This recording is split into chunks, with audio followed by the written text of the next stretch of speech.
Villagers. Minecraft's most iconic, and, let's face it, slightly clueless mobs. Ever wondered why they exist, or what their story is? Because we're about to dive deep into the legendary history of the villagers. The year is 2011, and Minecraft Beta 1.8 has been released. Villagers now appear in this small indie game called Minecraft. But there's a tiny problem. No one's home. The streets are empty, the homes are barren. Talks of pigmen moving in were a thing, but, spoiler alert, the pigmen never did. I guess the pigmen just had other plans, like the Nether. So the villagers just stayed empty.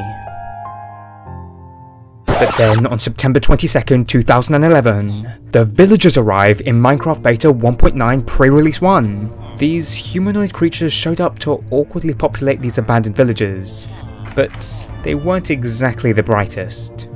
Back then, the villagers had the same intelligence as the pigs. Yeah, the only difference between a villager and a literal pig was that one walks on two legs and wears a robe. They were truly super sophisticated creatures with an IQ of a dirt block.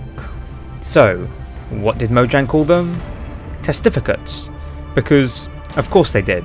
It's Latin for witness. What exactly did they witness, you might be asking? Well, who knows? Maybe they saw that magical subscribe button and were enlightened. Oh, and the green robe villagers? Well, they didn't get their testificate name. The colour green must have just been too powerful for them to witness. At this point, the villagers had 5 very creatively named jobs, those being 0, 1, 2, 3, and 4, and none of them did anything. Minecraft Beta 1.9 Pre-Release 2, the testificate name disappears. But fast forward to Minecraft 1.2.1, the villagers get their own AI. They can now open doors, run inside when it rains, and even socialize. Minecraft 1.3.1. This is where things got interesting. Trading was introduced, and suddenly the villagers go from completely useless to actually pretty useful. Their currency? The emeralds, of course. Because why wouldn't you trade your hard-earned wheat for a shiny green rock that has literally no purpose? Shiny. They can also switch professions. Too many farmers in your village? No problem. One of them will take a quick career change, and boom, he's now a blacksmith. So with these great villagers comes great responsibility. It's your duty to ensure the safety of the villagers from the dangers of the overworld. Or not. Because in Minecraft 1.4.2, zombie villagers were introduced. That's right, when your favourite trading partner gets a little too close to a zombie, he goes So why would you ever let your favourite villager turn into a zombie? That's just a complete failure of your responsibilities. Well, actually, not quite. Because thankfully villagers can cure those zombie villagers with a splash potion of weakness and a golden apple. And when you do this, you get discounts on trade. So abandoning your responsibility of village protection actually makes your great villagers even greater. In Minecraft 1.6.1, the classic villager sounds are added. In Minecraft 1.8, things got shocking. Literally. For if a villager is struck by lightning, they turn into a witch. This update also added careers to villagers, and so this allowed the trade offers of each profession to be split up in each villager, and each career can be shown in the brand new trading interface. Oh, and they introduced breeding, with 3 bread, 12 carrots, or 12 potatoes, as long as there are enough houses for all the villagers. The generic villager was also removed, so no more green guy. However, its texture still exists within the Minecraft files. Minecraft 1.9 made the villagers slightly taller, 1.95 blocks rather than 1.8, making the villagers 6'3". They are quite tall, and this update introduced priest villagers that can sometimes be caged up in the igloo basements. So make sure to go and save them. In Minecraft 1.11, the Green Road villagers return as nitwits. They can't trade and are somewhat useless, just like the people who do not subscribe. Also, the cartography profession is added, introducing explorer maps for woodland mansions and ocean monuments.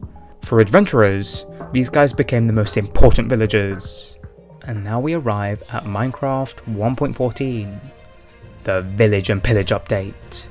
This was without a doubt the biggest update for the villagers ever. I mean, they went from humble traders to professional survivors overnight.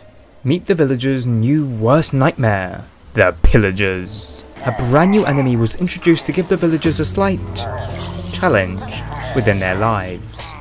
The Pillagers. These guys live for chaos, rolling into the towns like they own the place, causing great havoc. This kicks off raids, where waves of pillagers attack your favourite village, and you, the player, have to save the day. No pressure though. It's only, you know, the entire village at stake. During these raids, villagers are not the bravest souls. They'll run and hide in their homes, and if things get really intense, they'll start sweating. Their fate is your responsibility. Thankfully though, outside of those times when the villagers are being raided, life for the villagers has never been better. They even picked up a brand new profession. Wait for it, the Masons.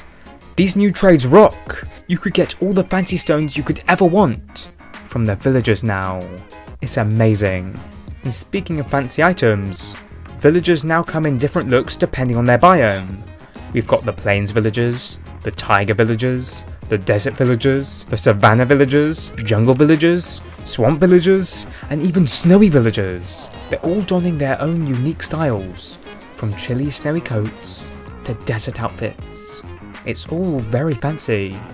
Interestingly, while we do now have jungle and swamp villagers, their villages are still missing. Anyways, the villagers also experienced a total career reform. They don't just stand around all day anymore. They've got jobs to do, people. Now each profession requires a workbench. For example, the librarians need a lectern, the cartographers need a cartography table, and so on and so forth. They can also level up in their professions, flexing on their fellow villagers with their badges. Villagers have 5 career tiers, and their badges show them off. Stone, iron, gold, emerald, and finally, diamond. Yes, your humble fisherman could be a diamond level genius. Of course, the better they are at their jobs, the better the trades. So as they level up, you're getting way better deals. So everyone wins. The quantity and the quality of trades has grown greatly. Besides the villagers themselves also received a massive makeover. There's no more generic housing. We've got specific villages for each biome. Plains, taiga, desert, savanna and snowy villages, each with their own charm and style. But personally, the snowy village is my favourite. Also, the villagers have routines now. That's right, they're not just wandering around aimlessly, as I said earlier. They do go to work. They meet up at the village bell for some socialisation, and then at night each villager heads to their own bed for a well-deserved rest.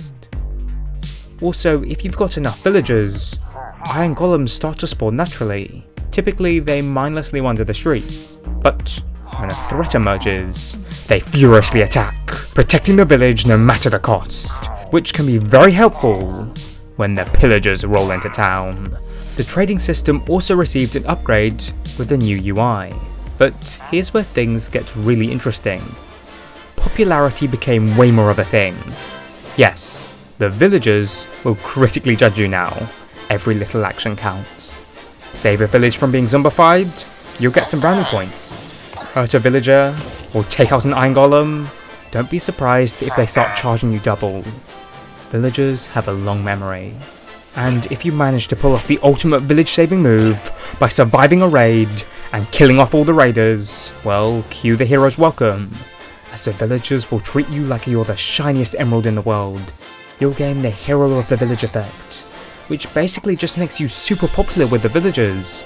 They'll give you discounts, toss in free items, and the villager children will literally run up and hand you poppies. It's quite wholesome, really. So the more popular you are, the more they'll slash their prices. But if you mess things up, those prices will skyrocket, and you might be forced to take your trading business elsewhere. After the Village and Pillage update, the villagers still continue to see some changes. Some small, some not so small, and not all of them in the villagers' favour. For starters, farmers got a new hobby. For now they can plant torchflower seeds and pitcher pods. I guess farming wheat and carrots wasn't exciting enough, so they've added these exotic plants to their repertoire. Another nice update for the villagers was that the villager children are no longer attacked by the illagers. They are now safe. But not all the changes were so villager friendly. For example, the once mighty popularity effect, where you could cure a villager multiple times from being a zombie to get endless discounts, has been nerfed. Now villagers will only give you a big discount the first time that they've been cured. After that, no more stacking those massive discounts. It's a serious blow to the village economy. In fact, Mojang has introduced a number of debuffs to villagers over time, as part of their ongoing effort to balance what became a fairly overpowered trading system. Here are some of the changes that have occurred as a result of these experimental villager trade rebalances. Librarians from different biomes now sell different enchanted books. If you're hunting for the perfect enchantment, it's no longer a one-stop shop from just one village. Each biome's master librarian offers a unique enchantment that can only be found within that biome. This means that players must now travel to, or build, villages in all 7 biomes if they wish to collect the full set of villager enchantments. And so that includes building secret villages in both the jungle and the swamp biomes, where villagers don't naturally generate. Some enchantments have even been completely removed from villager trading, which means players now need to get creative and find them in other ways. And so it's time to do some exploring. Also, in a more fun twist, villagers who buy armor or tools no longer care if it's brand new or a little used. So now you can sell damaged armor to them, and they won't care. So the possibility of what's next for the villagers are almost limitless. Maybe they could get into the end, or maybe they could find the void. Who knows? Wait, if they did get into the void, could they build a village there? Yes, so consider watching this video to learn what a void village could actually look like within Minecraft.